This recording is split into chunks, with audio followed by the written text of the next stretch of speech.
سب سے قیمتی اثاثہ جو اس دنیا پہ کسی شخص کو دیا گیا ہے وہ دولت ایمان ہے، اور کل قیامت کے دن سب سے بڑی دولت جو مومن کو عطا کی جائے گی وہ دیدار الہی ہے۔ اگر انسان کے پاس دنیا کی کوئی شے نہیں ہے، ایمان ہے، تو وہ کنگال نہیں ہے، اور اگر دنیا کی ساری دولتیں اس کی دہلیز پہ ہیں لیکن اس کے دامن میں ایمان کی بہاریں نہیں ہیں تو اس کے پاس کچھ بھی نہیں۔ اس لیے ایمان ہی ہمارا مقصود ہے، اور اللہ نے ہمیں یہ سعادت مندی جو نصیب فرمائی، ہم اس کی حفاظت کی کوشش بھی کریں۔ امام بخاری علیہ رحمہ نے کتاب الایمان میں ایک تابعی کا قول نقل کیا ہے۔ وہ کہتے کہ میں 30 صحابہ سے ملاقات کی ہے، میں نے ہر ایک کو ایمان کے بارے میں سخت فکر مند پایا ہے۔ ہر شخص کی آرزو تھی کہ ہمارا ایمان سلامت رہے۔ جنہوں نے حضور کی صحبت کا نور پایا اور آقا کریم کے دامن سے نکلنے والی ان خاص شعاؤں کو اپنے اندر جذب کیا اور حضور کی صحبت کے اجالوں میں زندگی کے ڈھنگ اور کرینے سیکھے، تو وہ بھی اس بات سے ڈرتے تھے کہ کہیں معاملہ خراب نہ ہو، ہمارا خاتمہ ایمان پہ ہو جائے۔ رنگا رنگ سہیلیاں پرن کڑے، پر پریا اوسدا جانیے جستا توڑ چڑھے۔ انما الاعمال بالخواتیم، اعمال کا دار و مدار حسن خاتمہ پہ۔ کتنے لوگ ہیں کہ جو درجۂ کمال تک پہنچے ہوئے ہوتے ہیں لیکن آخر ٹھیک نہیں ہوتا۔ ان میں ہمارے پاس بلعم بن باورا کی مثال ہے، جو بنی اسرائیل کا مستجاب الدعوات ولی تھا۔ جب دعا کے لیے ہاتھ اٹھایا کرتا تو ہاتھ منہ پر بعد میں آتے، قبولیت پہلے ہو جاتی، لیکن پھر جب بدبختی نے ڈیرے جمائے تو اللہ کے نبی کا مخالف ہو گیا، اور اللہ کے نبی سے جب تعلق ٹوٹتا ہے یا نبی کے بارے میں دل میں میل پیدا ہوتی ہے تو پھر اللہ عبادت کے طول و عرض نہیں دیکھتا، ہر شے برباد ہو جاتی ہے، ہر شے لٹ جاتی ہے۔ اس لیے کبھی بھی نبی کے بارے میں دل میں میل نہ آنے دے۔ اعظم چشتی نے بڑی خوبصورت بات کہی، وہ کہتے ہیں یار نو میلی اکھ نہ ویکھی، متا مرسیں کافر ہو کے۔ تھا مستجاب الدعوات لیکن اخیر ٹھیک نہیں ہوا۔ حضرت موسیٰ علیہ السلام کے بارے میں بد دعا کے ہاتھ اٹھا لیے، اس نے سمجھا میرا اللہ سے ڈائریکٹ رابطہ ہو گیا ہے اور میں نبی کے خلاف بھی بد دعا کر سکتا ہوں، لیکن اللہ خلق کو ہدایت کے جتنے بھی اجالے اور جتنے بھی چشمے دیتا ہے وہ نبی کی وساطت سے عطا فرما۔ اعلی حضرت نے اس عقیدے کی وضاحت کی، بخدا خدا کا یہی ہے در، بخدا خدا کا یہی ہے در، نہیں اور کوئی مفر مکر، جو وہاں ہو یہی آ کے ہو، جو یہاں نہیں وہ وہاں نہیں۔ یہ ہو ہی نہیں سکتا کہ بندہ نبی کے بغیر خدا تک پہنچ جائے۔ بہرحال اس کو غلطی لگ گئی اور اس نے بد دعا کے لیے ہاتھ اٹھا دیے۔ قرآن کے دامن میں واقعہ موجود ہے، پھر زبان لٹک گئی، اور اسی شخص کے بارے میں میرے رب نے کہا مثلہ کمثل الکلب، اس کی مثال کتے کی مثال ہے۔ تھا مستجاب الدعوات ولی لیکن آخر خراب ہو گیا۔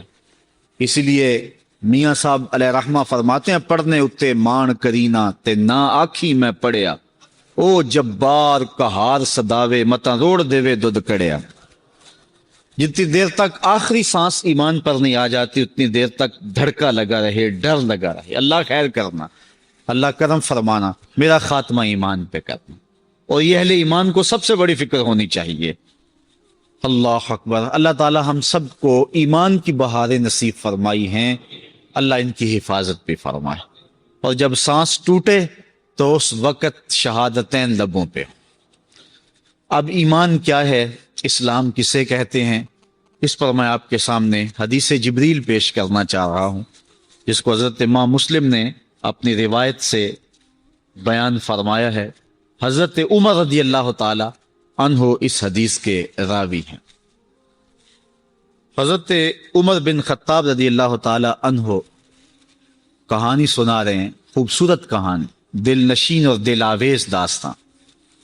کہتے ہیں کالا بینما نحن عند رسول اللہ صلی اللہ علیہ وسلم ذات یوم، ہم ایک دن حضور علیہ السلام کی خدمت میں بیٹھے ہوئے تھے، حضور کی صحبت کا شرف پا رہے تھے، اجالے بٹ رہے تھے، انوار اتر رہے تھے، کرم کی برکھا نازل ہو رہی تھی، اور ہماری آنکھیں تھی حضور کا حسن تھا، حضور کا جلوہ تھا۔ ہم حضور کی مجلس میں بیٹھے ہوتے تھے، تو ایک دن ایسا تھا کہ حضور کی مجلس میں ہم بیٹھے تھے، اطلع علینا رجل، فرماتے ہیں کہ ہم جب بیٹھے ہوئے تھے تو ایک شخص آیا، اس کی حالت کیا تھی؟ شدید و بیاض الثیاب، اس کے سفید کپڑے تھے، شدید سفید، جس کو ہم اپنی زبان میں کہتے ہیں چٹے سفید، اس کے سفید کپڑے تھے، شدید و سواد الشعر، اور سیاہ کالے بال تھے، سخت کالے بال تھے، لا یرا علیہ اثر السفر، لیکن اس پر سفر کے آثار بھی دکھائی نہیں دے رہے تھے، کیونکہ وہ بندہ سفر سے آیا ہو تو پتہ چلتا ہے کہ اس کے لباس میں سلوٹیں ہوتی ہیں، تو وہ اپنی حیت قضائیہ سے مسافر نہیں لگ رہا تھا۔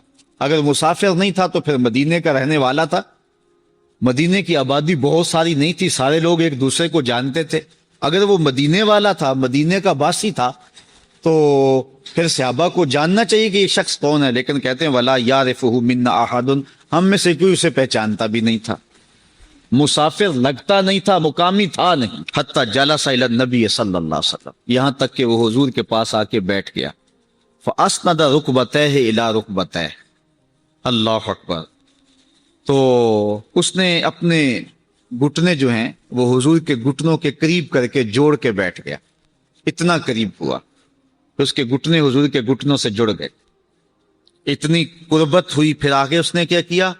وَوَضَعَ كَفَّيْهِ عَلَىٰ فَخِذَيْهِ، اور اپنے ہاتھ اپنے رانوں پہ رکھے، جس طرح ہم تشہد میں بیٹھتے ہیں، اس طرح ادب سے حضور کے سامنے بیٹھ گیا۔ وَقَالَ يَا محمد صلی اللہ علیہ وسلم اخبرنی عن الاسلام، اور پوچھتا ہے کہ حضور مجھے اسلام کے بارے میں خبر دیجئے کہ اسلام کیا ہے۔ تو حضور نے ارشاد فرمایا قال الاسلام ان تشہد اللہ الہ الا اللہ وان محمدا رسول اللہ، اسلام یہ ہے کہ تو گواہی دے کہ اللہ کے علاوہ کوئی معبود نہیں ہے اور محمد صلی اللہ علیہ وسلم اللہ کے رسول ہیں، وتقیم الصلاۃ، اور نماز قائم کرے، وتؤتی الزکوٰۃ، اور زکوٰۃ ادا کرے، وتصوم رمضان، اور رمضان کے روزے رکھے، وتحج البیت ان استطعت الیہ سبیلا، اور اگر تو منزل پر پہنچنے کی طاقت رکھتا ہے، راستے کا زاد راہ تیرے پاس ہے، تو پھر تو حج کرے۔ قال صدقت، کہنے لگا آپ نے بالکل سچ کہا۔ فعجبنا لہ یسألہ ویصدقہ، صحابہ کہتے ہم حیران ہو گئے کہ خود ہی سوال کرتا ہے اور خود ہی تصدیق کرتا ہے، پہلے پوچھتا ہے کہ مجھے اسلام کا بتائیے کیا ہے، تو حضور نے بتایا تو کہتا ہے بالکل آپ نے سچ کہا ہے، صحیح فرمایا حضور آپ نے۔ تو ہم حیران ہوئے، فعجبنا لہ، ہم اس پر متعجب ہوئے، یسألہ ویصدقہ، خود ہی سوال کرتا ہے اور خود ہی تصدیق کر رہا ہے۔ قال فاخبرنی عن الایمان، پھر اس نے دوسرا سوال کیا مجھے ایمان کے بارے میں خبر دیجئے۔ قال ان تؤمن باللہ، کا ایمان یہ ہے کہ تو اللہ پر ایمان لائے، وملائکتہ، اور اس کے فرشتوں پر ایمان لائے، وکتبہ ورسلہ، اس کی کتابوں اور اس کے رسولوں پر ایمان لائے، والیوم الآخر، اور پچھلے دن پر، قیامت کے دن پر ایمان لائے، وتؤمن بالقدر خیرہ وشرہ، اور اچھی بری تقدیر پر ایمان لائے۔ قال صدقت، کہنے لگا کہ آپ نے سچ کہا، ٹھیک ہے یہی ایمان ہے۔ قال فاخبرنی عن الاحسان، پھر بولا کہ مجھے احسان کے بارے میں خبر دے دیجیے، احسان کیا ہے؟ قال ان تعبد اللہ کأنک تراہ، کہ تو اللہ کی عبادت اس طرح کرے کہ گویا اسے دیکھ رہا ہے، یہ تیری کیفیت ہو۔ حضرت مولا کائنات رضی اللہ تعالی عنہ سے ایک قول نہج البلاغہ میں موجود ہے، آپ سے کسی نے پوچھا اے علی، جس رب کو پوچھتے ہو کبھی اس کو دیکھا بھی ہے؟ تو حضرت مولا کائنات رضی اللہ تعالیٰ عنہ فرمانے لگے لم عابد ربن لم اراہ، کبھی کی بات کیا کرتے ہو، علی تو سجدے سے ساری نہیں اٹھاتا جب تک اسے دیکھ نہیں لیتا۔ اس سے مراد رویت قلبی ہے، لیکن حضرت مولا کائنات کو یہ رویت حاصل تھی۔ امام اعظم علیہ رحمہ نے 99 مرتبہ اور ایک روایت میں 100 مرتبہ جو ہے وہ اللہ تعالیٰ کا دیدار فرمایا ہے، قلبی دیدار۔ رویت عینی تو اس کائنات میں سوائے حضور کے کسی اور کو نہیں ہوئی ہے، رویت قلبی ممکن ہے اور وہ اہل اللہ کو نصیب رہی ہے۔ تو حضور فرمایا ان تعبد، اللہ اکبر، کہ احسان یہ ہے، تصوف یہ ہے، طریقت یہ ہے، خلوص یہ ہے، ان تعبد اللہ، کہ تو عبادت کرے اللہ کی، کأنک تراہ، گویا کہ تو اسے دیکھ رہا ہے۔ فإن لم تکن تراہ، اگر یہ پوزیشن نہیں ہے تیری، یہ طاقت نہیں ہے کہ تو اس کو دیکھ سکے، فإنہ یراک، تو یہ احساس پیدا کر لے کہ وہ تجھے دیکھ رہا ہے۔ اور یہ احساس بھی کون سا چھوٹا احساس ہے کہ میرا مالک مجھے دیکھ رہا ہے۔ اگر یہ احساس پیدا ہو جائے تو پھر گناہ مشکل کیا ناممکن بن جاتا ہے۔ رمضان کے دنوں میں یہ احساس پیدا ہوتا ہے، انسان ٹھنڈا پانی پینے لگتا ہے، زبان کانٹا بنی ہے، حلق خشک ہے، کوئی دیکھنے والا بھی نہیں ہے، دروازہ بھی مقفل ہے، لیکن بندہ نہیں پیتا، کیوں؟ اللہ دیکھ رہا۔ یہ احساس کہ میرا اللہ مجھے دیکھ رہا ہے انسان کو گناہ سے بچا دیتا ہے۔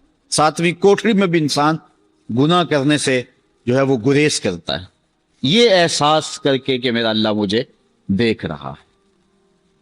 آپ جانتے ہیں کہ جب زلیخا نے 7 دروازے بند کر لیے اور بت کے اوپر موٹا کیس ڈال کے پھر حضرت یوسف علیہ السلام سے بولتی ہے تا لک، اب تو آ جاؤ نا، اب تو کوئی نہیں دیکھ رہا۔ حضرت یوسف علیہ السلام بولے کالا معاذ اللہ، تو 7ویں کوٹڑی میں لوگوں کی نظروں سے چھپ گئی اور اپنے جھوٹے خدا پر یہ پردہ ڈال کر اس کی نگاہوں سے چھپ گئی، اور وہ دیکھتا بھی کب ہے، لیکن میرا خدا تو 7ویں کوٹڑی میں بھی دیکھ رہا۔ پھر اتنی روشنیاں برسی، گناہ کیا، گناہ کا تصور بھی محال ہو گیا۔ تو یہ احساس بندے کے اندر پیدا ہو جائے کہ میرا اللہ مجھے دیکھ رہا ہے، تو صرف رمضان میں ہی نہیں کہ کھانے پینے کے وقت رک جائے کہ اللہ دیکھ رہا ہے، جب وہ رشوت لینے لگے تو پھر اس کو خیال آتا ہے میرا اللہ دیکھ رہا ہے، نظر بھٹکنے لگے، خیال بہکنے لگے، سوچ آوارہ ہونے لگے تو وہ خیال کرتا میرا اللہ مجھے دیکھ رہا ہے۔ تو کہا یہ احساس پیدا کر۔ قال فاخبرنی عن الساعہ، پھر کہنے لگا مجھے قیامت کے بارے میں ارشاد فرمائیے، خبر دیجئے۔ قال ما المسؤول عنها بعالم من السائل، کہا جس سے پوچھا جا رہا ہے اس امر میں وہ سائل سے زیادہ نہیں جانتا، چونکہ حضور نے اس سوال کا جواب نہیں دینا تھا۔ لازمی نہیں ہے کہ جو سوال کوئی پوچھے اس کا جواب بھی دے دیا جائے، چونکہ یہ امر مخفی رکھا گیا ہے۔ تو حضور نے فرمایا یہ تو بھی جانتا ہے، جو جتنا مجھے پتا ہے اتنا تو تجھے بھی پتا ہے، اس لیے یہ سوال نہ کر، کیونکہ لوگوں کے سامنے یہ سوال بیان کرنے کی ضرورت نہیں تھی۔ اس نے بحث نہیں کی اور کہا کہ اچھا اس کی کچھ نشانیاں بتلا دیجیے۔ فاخبرنی عن اماراتها، اس کی نشانیاں بتا دیجیے۔ قال ان تلد الامۃ ربتها، ایک نشانی تو یہ ہے کہ لونڈی اپنے مالکہ کو جنم دے گی۔ وان ترى الحفاة العراة العالة رعاء الشاة یتطاولون فی البنیان، اور دوسری بات یہ ہے کہ ننگے پاؤں والے، ننگے بدن والے، کنگال اور بکریاں چرانے والے مکان بنانے میں ایک دوسرے سے جو ہیں وہ فخر و مباحات کرتے ہوئے مکان کی بنیاد میں ایک دوسرے سے اونچا لے جانے کی کوشش کریں گے۔ یتطاولون فی البنیان، وہ ایک دوسرے سے اونچے اونچے گھر بنائیں گے، ایک نے بنایا دوسرے نے اس سے اونچا بنایا، یہ قرب قیامت کی نشانی ہے۔ اللہ قال ثم انطلق، حضرت عمر کہتے ہیں کہ پھر وہ شخص چلا گیا۔ فلبثت ملیا، ہم کافی دیر حضور کے پاس بیٹھے رہے، کچھ عرصہ گزرا۔ قال یا عمر اتدری من السائل، کہا عمر جانتے ہو یہ سوال کرنے والا کون تھا؟ قلت اللہ ورسولہ عالم، عرض کی اللہ اس کا رسول خوب جانتا۔ صحابہ کو اندازہ ہوتا بھی تو پھر بھی یہی کہتے، بلکہ یقین بھی ہوتا تو پھر بھی یہی کہتے۔ تو فرمایا عمر جانتے ہو من السائل، سائل کون ہے؟ قلت اللہ ورسولہ عالم، کہتے میں نے کہا اللہ اس کا رسول جانتا ہے۔ قال فإنہ جبرائیل، کہا یہ جبریل امین تھے، اتاکم یعلمکم دینکم، جو تمہیں تمہارا دین سکھانے کے لیے آئے تھے۔ اچھا، جبریل نے جو دین سکھایا اس میں پہلی بات یہ تھی جب حضور کے سامنے آؤ تو ادب سے دو زانو ہو کے بیٹھ جاؤ۔ یہ انہوں نے طریقہ سکھایا، ادب سے حضور کی چوکھٹ پہ آؤ، اور سیکھنا چاہتے ہو تو دو زانو ہو کے بیٹھو حضور کی خدمت۔ تو اب ایمان، اسلام اور احسان کی خبر ہوئی۔ حضرت ابن عمر رضی اللہ تعالیٰ عنہ سے ایک روایت ہے، اس میں بھی ان 5 چیزوں کا ذکر کیا گیا ہے۔ یہ حضرت عمر سے ہے اور یہ ان کے بیٹے حضرت ابن عمر رضی اللہ تعالیٰ عنہ سے۔ فقیہ صحابی، بنی الاسلام علی 5 شہادت اللہ الہ الا اللہ وان محمدا عبدہ ورسولہ واقام الصلاۃ وایتاء الزکوٰۃ والحج وصوم رمضان۔ اسلام کی بنیاد 5 چیزوں پہ ہے، اس گواہی پہ کہ اللہ کے علاوہ کوئی معبود نہیں اور حضور اس کے بندے اور رسول ہیں، اور دوسرا نماز قائم کرنا، تیسرا زکوٰۃ دینا، چوتھا حج کرنا، اور 5واں رمضان کے روزے رکھنا۔ انسان جب اسلام کے دامن میں آ جاتا ہے تو پھر احکام اسلام کے جو اس کے اوپر لازم ہو جاتے ہیں، لیکن پچھلے کفر کے سارے جتنے گناہ ہیں وہ اسلام سے دھل جاتے ہیں، پاک ہو جاتے ہیں۔ ما قبل کے گناہوں کا کفارہ اسلام۔ اس پر ایک روایت دیکھی جس کو امام مسلم نے اپنی سند کے ساتھ روایت کیا ہے، یہ حضرت عمر بن عاص رضی اللہ تعالی عنہ سے ہے۔ اللہ نے جب ان کے سینے میں اسلام کی چمک و روشنی پیدا کی اور اسلام کی حقانیت کو ان کے دل نے قبول کرنا چاہا تو پھر وہ حضور کی خدمت میں آ گئے۔ کتنے خوش نصیب لوگ تھے کہ جب ان کا جی چاہتا تو حضور کی خدمت میں حاضر ہو جایا کرتے تھے۔ تو کہتے ہیں میں حضور کی خدمت میں حاضر ہوا، اتیت النبی صلی اللہ علیہ وسلم، میں حضور کی خدمت میں حاضر ہوا، فقلت ابسط یمینک فلابایعک، عرض کی حضور ذرا اپنا دایاں ہاتھ بڑھائیں نا، میں آپ کے ہاتھ پہ بیعت کرنا چاہتا ہوں، میں اسلام کی بیعت آپ کے ہاتھ پہ کرنا چاہتا ہوں۔ فبسط یمینہ، تو حضور نے اپنا دست راست، اپنا دایاں ہاتھ آگے فرمایا۔ جب آگے کیا تو حضرت عمر بن عاص رضی اللہ تعالیٰ عنہ فرماتے ہیں فقبضت یدی، میں نے اپنا ہاتھ پیچھے کھینچ لیا، میں نے اپنا ہاتھ جو ہے وہ پیچھے کھینچ لیا۔ قال مالک یا عمر، عمر کیا ہوا تمہیں؟ مجھے تم نے کہا کہ ہاتھ بڑھاؤ، میں بیعت کرنا چاہتا ہوں، میں نے ہاتھ بڑھایا تو تم نے اپنا ہاتھ پیچھے کھینچ لیا، کیا ہوا تمہیں؟ مالک، کیا ہوا؟ قلت، میں نے کہا اردت ان اشترط، میں چاہتا ہوں کہ میں کوئی شرط لگا لوں، کسی شرط پہ بیعت کرنا چاہتا ہوں۔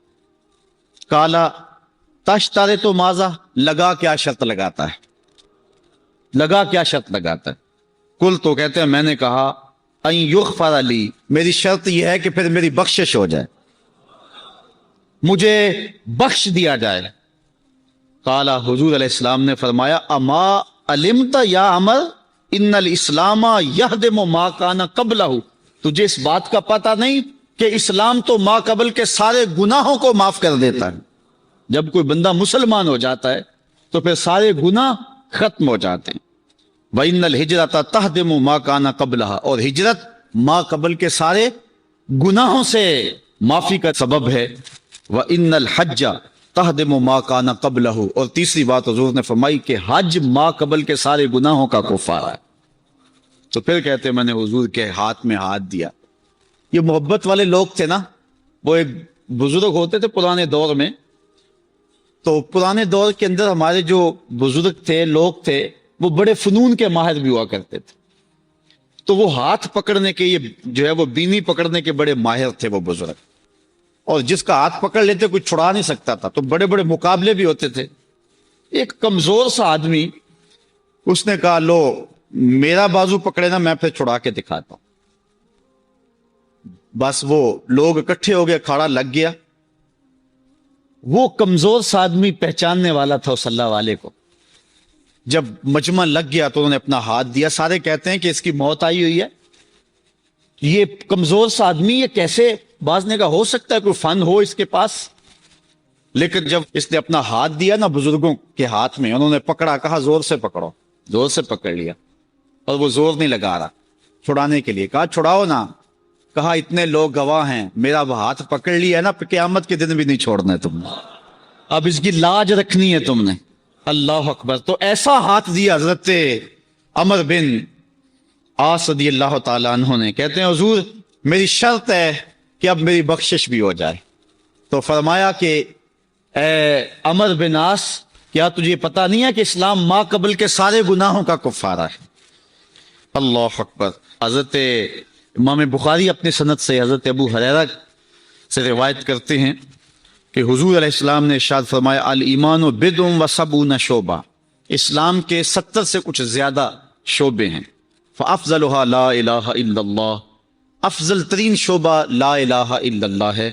وادناها اماطۃ الاذى عن الطریق، اور کم سے کم مرتبہ یہ ہے، سب سے نیچے والا شعبہ یہ ہے کہ کوئی گری پڑی چیز راستے سے اٹھا کر راستے کو صاف کر دینا.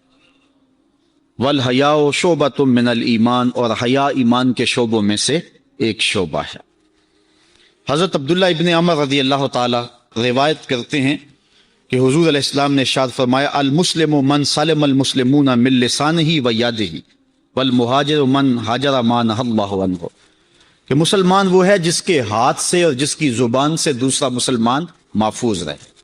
جب ہم کسی کو کہتے ہیں نا السلام علیکم تو اس کا معنی یہی ہے، اس کو ضمانت دیتے ہیں کہ میرے بھائی کہ میری طرف سے تجھے ضمانت ہے، میری طرف سے تو محفوظ ہے. السلام علیکم، تیرے اوپر سلامتی ہے، تیرا مال، تیری جان، تیری آبرو میری طرف سے محفوظ ہے، بے فکر ہو جا. اور وہ بھی جواب سے کیا کہتا ہے؟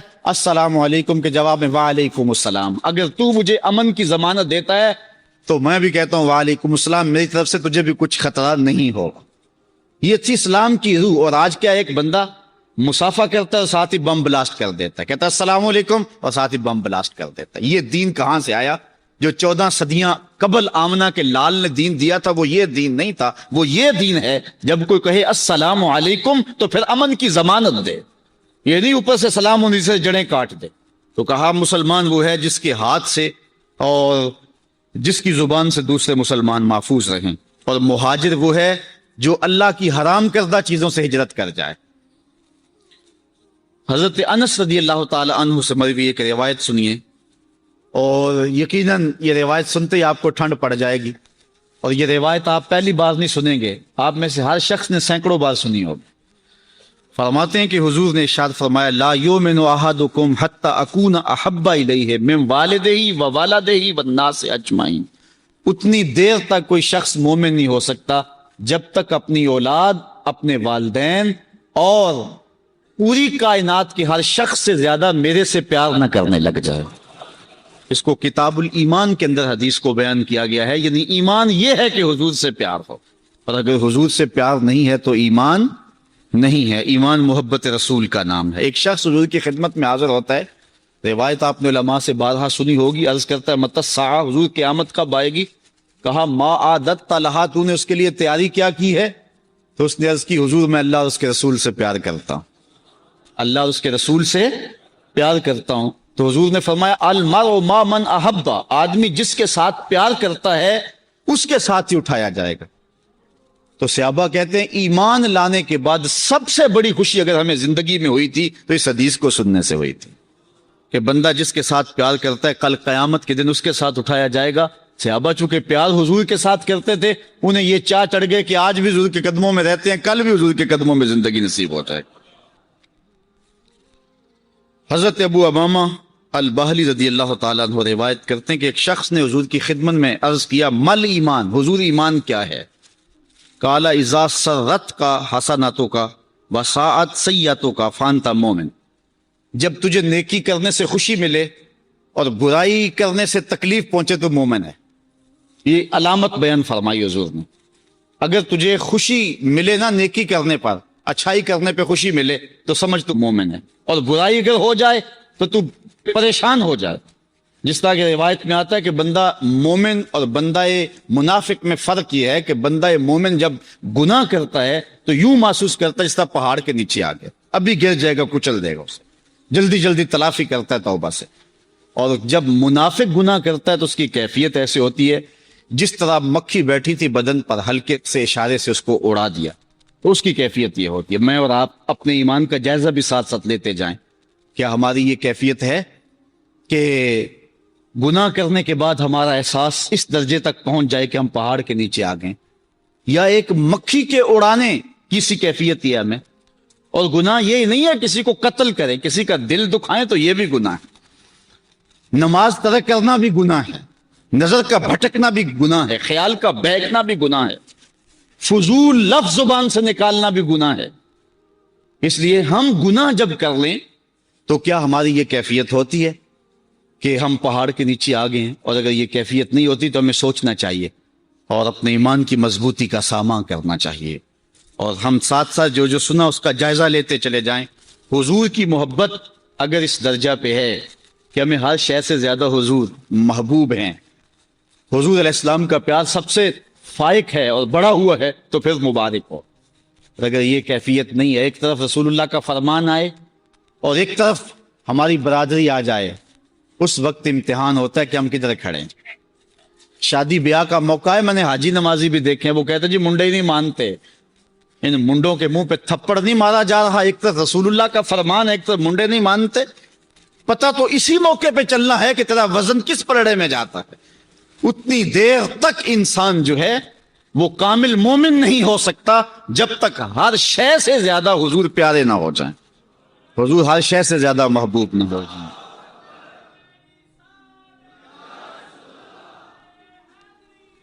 محمد ہے متائے عالم ایجاد سے پیارا، محمد ہے متائے عالم ایجاد سے پیارا، پدر مادر برادر جان مال اولاد سے پیارا.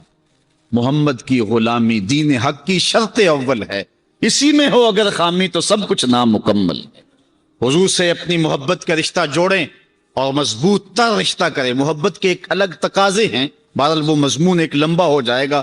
ان تقاضوں کو بھی سمجھیں اور حضور کے ساتھ اپنے پیار کے ربط کو مضبوط کر لیں. جو حضور تک نہیں پہنچا وہ خدا تک نہیں پہنچا ہے. تو فرمایا کہ جب تجھے نیکی خوشی دے اور برائی سے جو ہے تجھے تکلیف پہنچے تو تو مومن ہے. قیل یا رسول اللہ فما الاسم، عرض کی حضور گناہ کیا ہے؟ قال اذا حاک فی نفسک شیء فداہ، فرمایا جب تیرے سینے میں کوئی چیز کھٹکے تو پھر اس کو چھوڑ دے. جب تیرے سینے میں کوئی چیز کھٹکے، چبن پیدا ہو، یہ چیز ٹھیک نہیں ہے، تو پھر اس کو چھوڑ دے. اور ایک حدیث میں ہے کہ حضور فرمایا کہ حلال بھی واضح ہے، حرام بھی واضح ہے، اور اس کے درمیان کچھ شبے والی چیزیں، جو شبے والی چیزوں میں پڑ گیا وہ حرام میں ہی پڑ گیا. اپنی حفاظت کریں. صحابہ فرماتے ہیں کہ بعض اوقات ہم اشتباہ کی وجہ سے جائز کام کو بھی چھوڑ دیا کرتے تھے کہ اس میں خرابی نہ آ جائے، اس لیے اپنی حفاظت کریں. اب آئیے ایک اس عنوان سے آخری روایت آپ کے سامنے رکھ کے ہم دعا کی طرف بڑھیں گے. حضور علیہ السلام کی زبان سے دی گئی خوشخبری. حضرت انس روایت کرتے ہیں، وہ کہتے ہیں کہ حضرت معاذ بن جبل رضی اللہ تعالی عنہ حضور کے پیچھے بیٹھے ہوئے تھے، ردیف تھے حضور کے سواری پر. چلتے چلتے حضور نے فرمایا یا معاذ، اے معاذ. قال لبیک یا رسول اللہ وسعدیک، کہا حضور میں حاضر، غلام حاضر. یہ لبیک یا رسول اللہ کا جو لفظ ہے یہ کثرت کے ساتھ صحابہ سے منقول ہے. جب بھی حضور پکارتے تو وہ لبیک یا رسول اللہ کہتے ہوئے جو ہے وہ حضور کی خدمت میں حاضر ہو جاتے.